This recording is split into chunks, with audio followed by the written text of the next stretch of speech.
tayo ng ginataang bilo-bilo.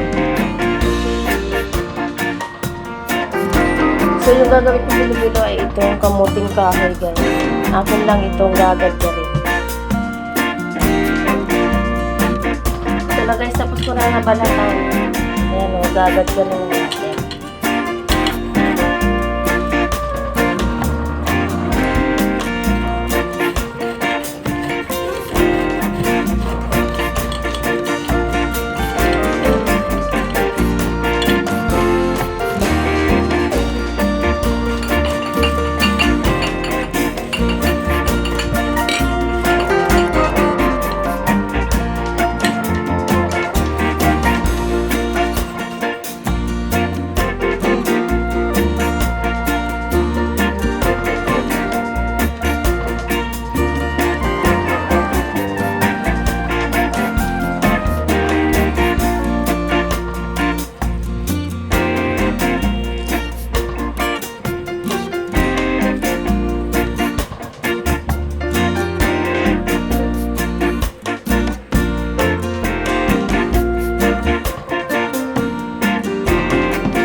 So, ating bilog-bilogin pala, guys, itong ating ginadyan na kamuting kahoy. Katulad yan ito. Ayan. Pero na ako na bilog-bilog mga ilang pera. So, itutuloy lang natin ito hanggang magamit.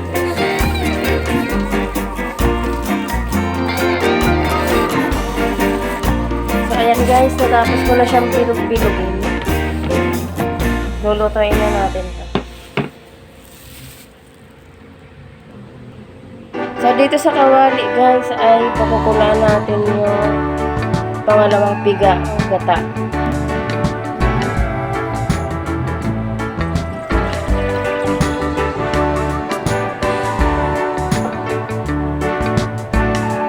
Lalagyan natin ng konting asin.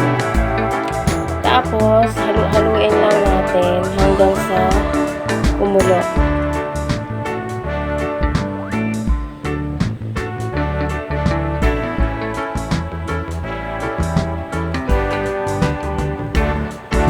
Kumukulo na, guys, ilagay na natin ang luya.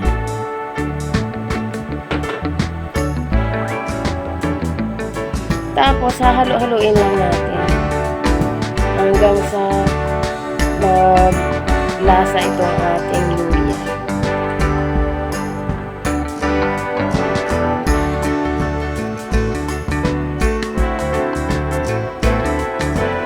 Ayan, guys, kulo-kulo na yung ating pangalawang gata.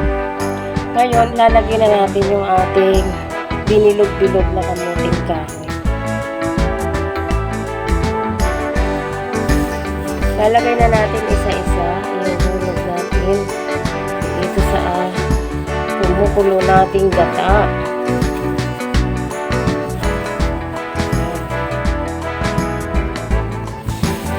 Yung iba nito, guys,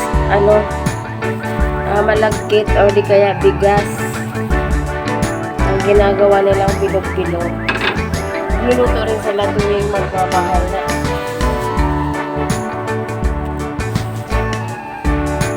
Tapos maglalagay tayo ng asukal.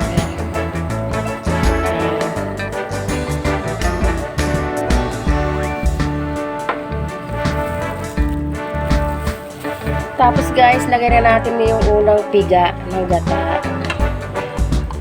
Tapos, hintayin na lang natin maluto yung gata. And, pwede nang i-serve. So, ganyan yung magiging itsura niya, guys. Diba? Parang bilo-bilong ano na. Bilo-bilong bigas.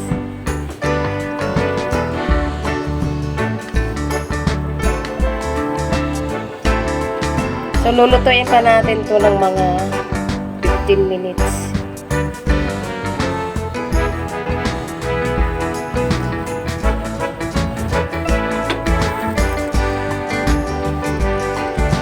So, ayan na guys. Luto na ang ating ginataang bilo-bilong singkong.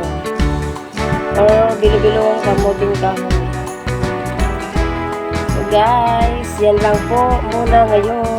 Thank you so much. Thank you for watching.